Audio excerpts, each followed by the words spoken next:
Je vais faire la présentation un peu du département environnement, biodiversité et développement durable, que l'on appelle communément EBDD. Et donc, voici comment cela va s'articuler. Nous allons d'abord faire le contexte, ensuite vous présenter les offres de formation que vous avez ici au niveau du département environnement, biodiversité et développement durable, et vous présenter naturellement l'équipe pédagogique et administrative au sein du département. L'UCN est une université agricole, mais qui travaille sur l'agriculture et les métiers connexes. Donc tout ce qui est agriculture et tout ce qui est lié à l'agriculture, l'UCN a des formations là-dessus. D'accord? Donc vous verrez que ici, c'est à EBDD, nous sommes dans l'environnement et tout ce qui tourne autour de l'environnement. Mais en dehors de Helcom, vous avez maintenant d'autres campus, vous avez d'autres départements qui vont s'activer également sur d'autres thématiques. D'accord? Et tout cela maintenant va concourir à être dans les objectifs de l'UCN que vous allez voir, donc être dans l'agriculture et les métiers connexes. Donc le gouvernement du Sénégal, pour traduire son option de faire de l'agriculture un moteur de la croissance, de l'économie, a décidé de renforcer la formation en agriculture, d'accord, aux métiers connexes en créant l'université du Sine Saloum El Hadj Ibrahima Niass. Donc vous voyez, c'est ça l'objectif. Donc vous voyez que l'UCN joue un rôle extrêmement important pour relever le niveau agricole au Sénégal. Et ce n'est pas pour rien que l'UCN est dans le bassin arachidier, donc Fatick, Kaolack, Kaffrine. Et donc quand vous regardez un peu les zones agroécologiques du Sénégal, ces trois sites-là, donc ce qu'on appelle communément le bassin arachidier, jouent un rôle extrêmement important dans la production de nourriture ici au Sénégal. Et donc du coup, ce n'est pas de manière fortuite que l'UCN a été implanté au centre du Sénégal et donc dans le bassin arachidier. L'université est répartie dans les trois sites, Kaolack, Fatick et Kaffrine. Et donc nous, en ce qui nous concerne, notre UFR qui est l'UFR des sciences sociales et environnementales, est implanté une partie à Kaolack, c'est nous, ici les sciences environnementales, c'est où nous sommes là, et l'autre partie est à Kaffrine, d'accord, c'est les sciences sociales, le département des sciences sociales, et ici c'est le département de l'environnement, biodiversité et développement durable. Donc c'est ces deux départements qui constituent l'UFR des sciences sociales et environnementales. D'accord? Voilà. Donc on va passer à l'offre de formation. Et donc du coup, au niveau de notre département, ici, au département EBDD, nous avons 4 licences. D'accord? Nous avons la première licence, aménagement et gestion des aires protégées, que l'on appelle AGAP, d'accord, qui est coordonnée par Dr Babacar Faye. Nous avons la licence environnement et développement durable, EDDD, autant pour moi, qui est coordonnée par moi-même. Nous avons la licence géomatique climatologie, qui est coordonnée par le docteur Labali Touré, qui est empêché aujourd'hui, donc il est en mission quelque part. Et donc ce qui fait qu'il n'est pas ici avec nous aujourd'hui. Mais bon, il va travailler de toutes les façons demain ou dans la semaine avec les étudiants de GC. Nous avons également la licence développement local, qui est ici coordonnée par le docteur Karalansi. En dehors maintenant de ces licences, nous avons débuté cette année 2 masters. D'accord? Il vous a expliqué tout à l'heure le docteur Karalansi. Ici, nous avons le niveau licence, 3 ans, le niveau master, 2 ans, et le niveau doctorat, qui fait 3 ans. On n'est pas encore arrivé au niveau doctorat. Donc là, on est au niveau licence et au niveau master. D'accord? Donc, si vous finissez le niveau licence, vous avez la possibilité de faire le master. Mais attention, attention, il faut que ça soit clair entre nous, le master n'est pas automatique. C'est-à-dire que quand vous avez la licence, ce n'est pas automatique que vous allez faire le master. Il y a une sélection qui se fait. Et de telle sorte que si vous avez un bon dossier et que vous répondez aux critères du master, on peut vous sélectionner pour aller faire ce master-là. Encore une fois, ce n'est pas automatique. Donc ça ne veut pas dire que dès que vous avez la licence, vous avez l'obligation d'aller faire un master. Ça dépend de vous d'abord, mais ça dépend également de votre compétence et donc de votre dossier. Si vous avez un bon dossier et que vous êtes sélectionné, à partir de ce moment-là, vous pouvez aller faire un master. Donc forcément, il peut y arriver que vous voulez faire un master, Mais si vous n'avez pas un bon dossier, certainement, vous ne serez pas sélectionné dans un de nos masters. Mais vous avez la possibilité de postuler dans n'importe quel master au Sénégal qui répond à, si vous avez les compétences pour faire ce master, bien sûr, et si vous êtes sélectionné. Mais c'est pour vous dire que après la licence, c'est ouvert. Vous pouvez aller faire un master à Ziguinchor, à Saint-Louis, à Dakar, au Burkina Faso, en France, aux États-Unis, au Congo, c'est à vous de voir. Mais, encore une fois, il faut avoir un très bon dossier. Et le bon dossier, ça dépend de quoi? Ça dépend de vos notes que vous aurez en L1, en L2 et en L3. Donc, pour revenir au niveau des masters, nous avons ce master-là que l'on appelle AZAD, Agroécologie et Système Alimentaire Durable, qui est coordonné par Prof. Djegan Douf et professeur Madi Sissé. Et le responsable également, c'est Dr Karalansi, qui est secondé par Dr Sidi Diakhaté, d'accord, qui travaillent sur ce master-là. Donc vous voyez qu'ici, tout le monde est coupé. Donc lui, il est responsable déjà de la licence développement local et il est également responsable du master agroécologie et système alimentaire durable et secondé par Dr Sidi Diakhaté. Donc vous avez également le master géomatique qui est coordonné par notre camarade, par notre collègue, autant pour moi, le docteur Labali Touré. Okay. Et donc voici un peu une carte qui vous montre ici les différentes licences que nous avons, plus le master, et ici le développement local. Et donc chacun sa participation au niveau des axes du plan Sénégal émergent. Et donc vous voyez que AGAP et EDD ici sont particulièrement ici, plus le master AZAD. Par contre, développement local est plus dans la gouvernance des institutions. Donc vous verrez, en tout cas ceux qui sont spécialisés dans cette licence-là, vous verrez que vous allez beaucoup travailler sur ça. Maintenant, vous avez la licence géomatique et climatologie et le master géomatique qui sont un peu entre les deux.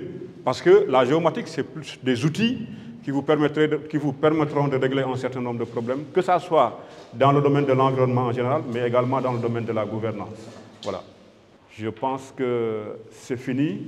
Et donc, encore une fois, je réitère mes remerciements envers mes collègues qui sont là, envers la scolarité, envers le service de la communication, envers le CROUS Sine Saloum, mais également envers l'amicale des étudiants qui sont en train vraiment de jouer un rôle extrêmement important. Et c'est eux qui ont installé la salle, c'est eux qui ont vraiment voilà, tout organisé ce matin. Vraiment, merci beaucoup à tout le monde. On va parler de UE, unité d'enseignement. UE. Dans une UE, on va avoir 1, 2 à 3 EC qui va correspondre à ce que vous appelez matière. Ce que vous obtenez, ce n'est pas les matières où il faut avoir 10, c'est sur l'UE qu'il faut avoir 10. Il n'y a que ceux qui n'ont pas pu faire qui rattrapent. Mais ici, si vous ratez l'UE, si vous ratez ça, vous n'avez pas crédit, on vous donne la possibilité de faire une deuxième session qu'on appelle session de rattrapage. Si vous faites la session de rattrapage et que vous n'avez pas encore la moyenne, l'année suivante, vous reprenez les deux matières. Mais quand vous faites le rattrapage, si vous avez ici introduction et principe du développement durable, vous avez eu 10. Et ici, outils du développement durable, vous avez eu 8. Quand vous faites le rattrapage, vous ne reprendrez que là où vous n'avez pas la moyenne. Là, cela veut dire là où vous avez 8. Mais par contre, si vous redoublez pour cette UE, ça veut dire que l'année suivante, si vous reprenez cette matière, vous reprenez les deux. Même là où vous avez eu 10, vous reprenez ça. Je ne sais pas si vous avez compris. Voilà. Pour reprendre, et c'est le problème qu'on a souvent, des étudiants disent que l'année dernière, j'avais eu 10 sur l'autre matière, il n'y a que l'autre matière qui m'a bloqué. L'année suivante, il va reprendre que là où il avait eu 8. Alors qu'il doit reprendre les deux. Même là où il avait eu 10, il reprend ça. Par contre, dans la même année, chaque semestre, les gens ont droit à 2 sessions.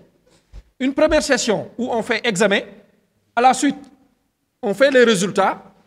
Tous ceux qui n'ont pas validé des crédits, ils reprennent que les EC. Les EC, c'est ça qui est là. On vous dit ici, voilà les étudiants qui ont eu 30 crédits. Ici, vous voyez, c'est marqué 30 crédits. Vous allez voir la moyenne qui est là. Mais tous les étudiants là, ils n'ont pas la même moyenne, mais ils ont le même nombre de crédits ici. Vous voyez ça? Et pourtant, les moyennes ne sont pas les mêmes. Donc ici, ce qui est validé, c'est les crédits. Les moyennes vont jouer après sur la performance. Quand on va choisir des gens en master, c'est en ce moment qu'on va regarder les moyennes pour voir les meilleurs et les sélectionner. Donc si vous vous dites que moi l'essentiel c'est d'avoir des crédits, si vous voulez continuer vos études, vous serez bloqué. Donc au moment où vous apprenez, il faut bien savoir ce que vous voulez apprendre. Le tout. Maintenant, ici, ce que vous voyez sur cette colonne, c'est les essais. Les 2 essais, ça c'est l'UE qui est là. C'est l'intitulé de l'UE qui est là. Ici, vous avez les essais 1 et essais 2. Et ici, les gens là, ils ont tout validé. Donc ici, vous avez vu, lui, il a 11 et 9. Il a validé. Si vous voyez la moyenne, ça fait 10 de moyenne. Ici, des étudiants n'ayant pas validé par ordre de crédit. Donc ce sont ces étudiants.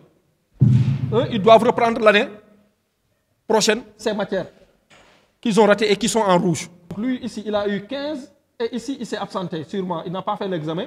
Donc il a eu 0.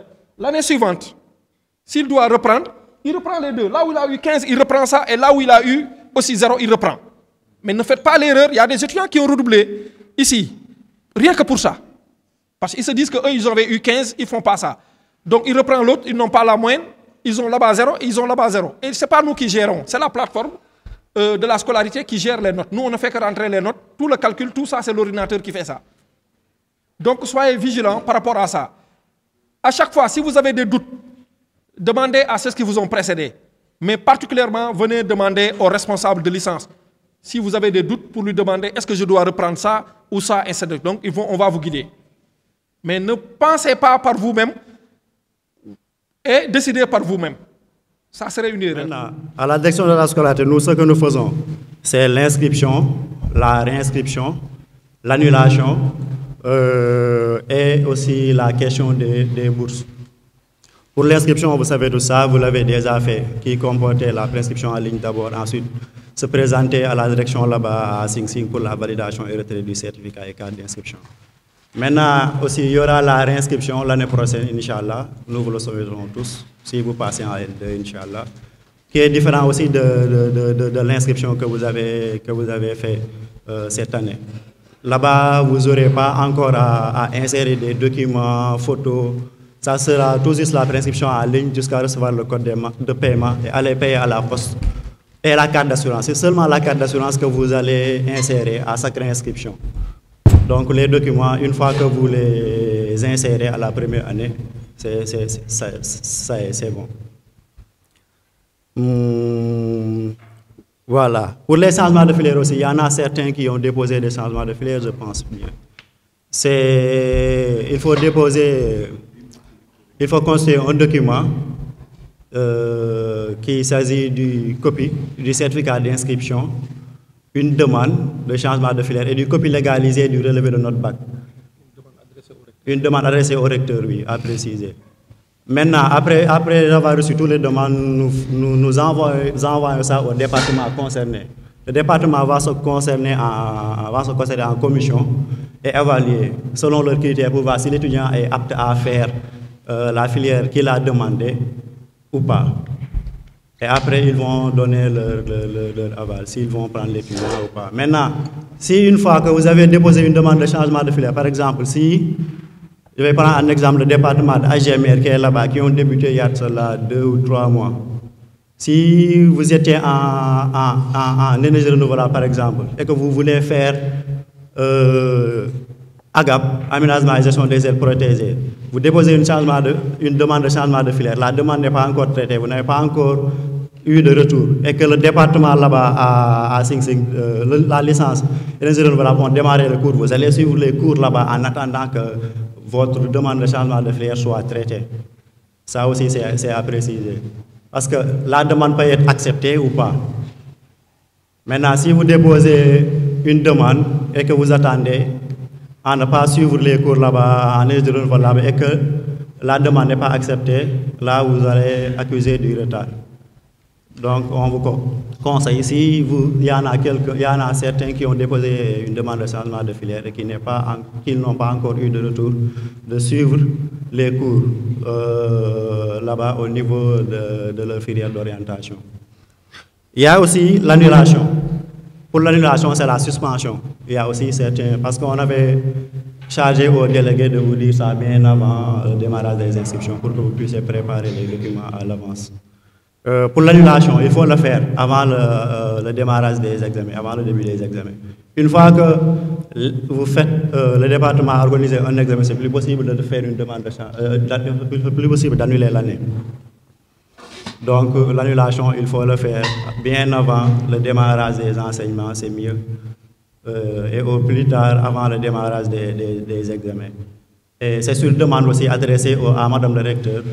Et aussi sur la demande, il faut bien expliquer les causes de votre annulation. Soit l'étudiant est malade, soit l'étudiant rencontre des difficultés qui prouvent qu'il ne peut pas continuer l'année.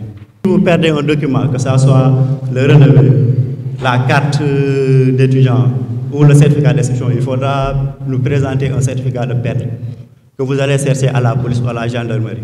Dans les autres universités, c'est payant, mais nous, on n'a pas encore commencé à faire payer les étudiants. N'empêche aussi, il faudra bien garder vos documents. Donc, si vous perdez un document, aussitôt, le plus rapidement possible, il faut aller chercher un certificat de perte à la police ou à la gendarmerie et venir là-bas à la scolarité pour avoir un autre document. Maintenant aussi, ici, si vous perdez un relevé, ça c'est un peu beaucoup plus compliqué parce que vous, comme on vous l'a expliqué, l'UFR comporte 2 départements, l'autre se trouve à Kaffrine, le département de sciences sociales. Et aussi votre chef de service administratif, celui qui signe les relevés et attestations, il est là-bas à Kaffrine. Donc ce n'est pas évident d'avoir un document d'un jour à l'autre. Donc si vous perdez un relevé de notes ou une attestation, il faudra le plus rapidement possible aller chercher un certificat de perte et venir déposer une demande de duplicateur là-bas à la scolarité pour que vous pouvez avoir le document le plus rapidement possible. C'est mieux que d'attendre jusqu'à en avoir besoin pour un dépôt de préinscription et venir dire que j'ai besoin de mon relevé de notes que je l'avais perdu, alors que ce n'est pas évident de l'avoir du jour au lendemain. Pour ce qui s'agit des bourses, il y a la bourse d'excellence, la bourse entière et la demi-bourse. Pour la bourse d'excellence, ce sont les étudiants qui ont eu mention bien ou très bien. Pour la bourse entière, ce sont les étudiants qui ont eu la mention assez bien. Pour ce qui s'agit des demi-bourses, pour les étudiants qui ont eu un bac avec les séries qu'on appelle les séries rares, S1, S3, 4, 5 et les séries T, eux, ils ont directement la demi-bourse. Maintenant, pour les étudiants qui ont eu le bac S2 ou G ou STEC, il faut avoir une moyenne de 10,50 au baccalauréat pour bénéficier d'une demi-bourse. Pour les étudiants qui ont eu un bac L, il faudra avoir une moyenne de 10,90 pour bénéficier aussi du demi-bourse. Et tout cela au premier tour. Il faut avoir le baccalauréat au premier tour et avoir ces moyennes 10,90 en L et 10,50 en S2 pour bénéficier d'une demi-bourse. Et aussi, c'est à valider par la commission là-bas à la direction des bourses. Maintenant, pour les étudiants qui ne sont pas boursiers, ils ont la possibilité au moment de déposer une demande de bourse sociale. Si les dépôts doivent démarrer, nous allons sortir un communiqué pour ça et aussi mentionner les documents à déposer pour ça. D'accord. Pour la bourse entière, c'est 40 000, la demi-bourse, c'est la moitié. Le CROUS du Sud Saloum, qui est le Centre régional des œuvres universitaires et sociales, accompagne les étudiants à travers son service hébergement. Donc, il y a des résidences au niveau de chaque site. Et ici, à Khelcom, vous avez la résidence Saloum 1. Il y a aussi à Ngane la résidence Saloum 2 qui est à Ngane. Sans oublier aussi une nouvelle résidence qui est prévue pour cette année, du fait du nombre d'étudiants. Donc, il y aura aussi une nouvelle résidence qui sera à votre disposition, Inch'Allah. Concernant les résidences, toujours, ils sont équipés des commodités, à savoir des matelas orthopédiques. Il y a aussi les ventilos et elles sont aussi équipées de Wi-Fi pour vous faciliter en tout cas la recherche à travers la connexion Internet. Pour la caution, c'est 5 000 francs et le loyer, c'est 3 000 francs chaque mois. Donc, concernant le volet hébergement, c'est de cela qu'il s'agit. Il y a aussi le volet restauration qui est géré par un chef de département des restaurants universitaires. Et pour la restauration aussi, il y a un restaurant au niveau de chaque site du CROUS. Et ici, à Khelcom, vous avez un resto qui est juste à côté. Et les heures d'ouverture vous seront communiquées incessamment. C'est de manière naturelle, comme à travers les autres universités. Il y a le petit déjeuner qui est servi, le déjeuner et le dîner. Pour ce qui concerne le dîner et le déjeuner, c'est à 100 francs le ticket. Et pour le petit déjeuner, c'est à 50 francs. Il y a toujours aussi la prise en charge médicale des étudiants qui est assurée par le service médico-social qui se trouve ici à Khelcom.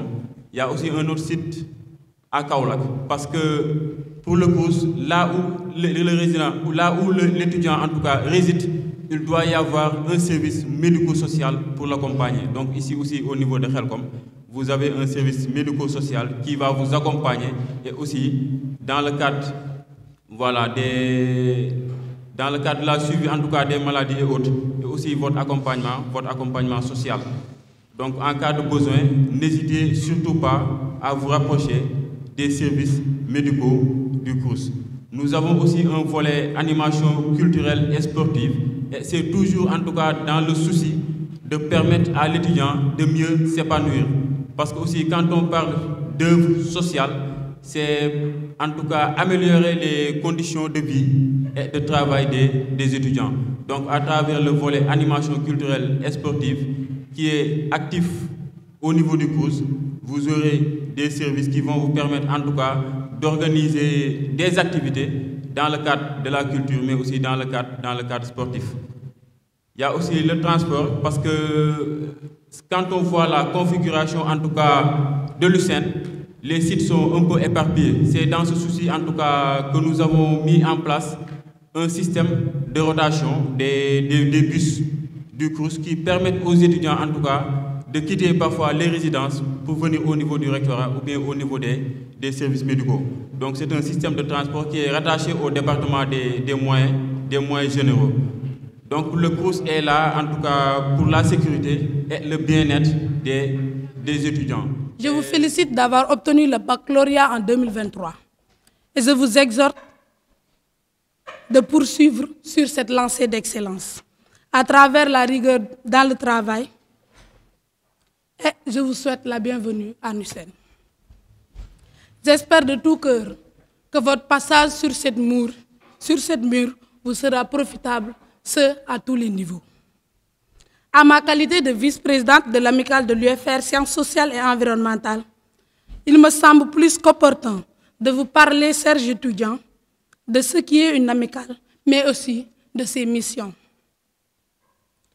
Dans un souci d'unité, de collégialité, de cohérence, mais aussi d'esprit d'équipe, d'échange et de complémentarité, les membres de l'amicale de l'UFR Sciences sociales et environnementales représentent tous les étudiants inscrits régulièrement dans l'UFR Sciences sociales et environnementales et s'engagent à établir entre les étudiants un lien de fraternité, d'attente, de camaraderie, d'amitié, d'entraide, de solidarité, mais en agissant de manière susceptible à satisfaire les besoins de la structure et de tous les étudiants de l'UFR Sciences sociales et environnementales. Les missions de l'amicale de l'UFR Sciences sociales et environnementales tournent autour des thèmes suivants. Créer un cadre d'échange, de partage et de solidarité. Favoriser l'intégration pédagogique et sociale à travers la mise en place des commissions dédiées. À apporter un soutien et un accompagnement d'ordre pédagogique à tous les étudiants qui manifestent leurs besoins. Coordonner l'ensemble des activités dans différents clubs. Favoriser l'enregistrement, la promotion et la protection dans la diversité culturelle en veillant à tenir l'ensemble des activités ouvertes aux préoccupations de notre université, mais aussi de notre pays en sa globalité. favoriser la cohérence interne et la reconnaissance externe de l'UFR Sciences sociales et environnementales. Présenter l'UFR Sciences sociales et environnementales dans les compétitions intra- et extra-universitaires.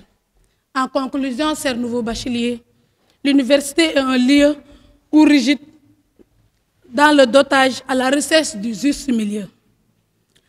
Entre apprentissage purement académique d'un côté d'investissement et d'engagement et autres. Je ne peux en aucun cas terminer ce discours sans remercier l'ensemble des délégués qui ont menacé aucun effort pour la réussite des inscriptions en ligne et des inscriptions pédagogiques qui se sont passées à Sing Sing.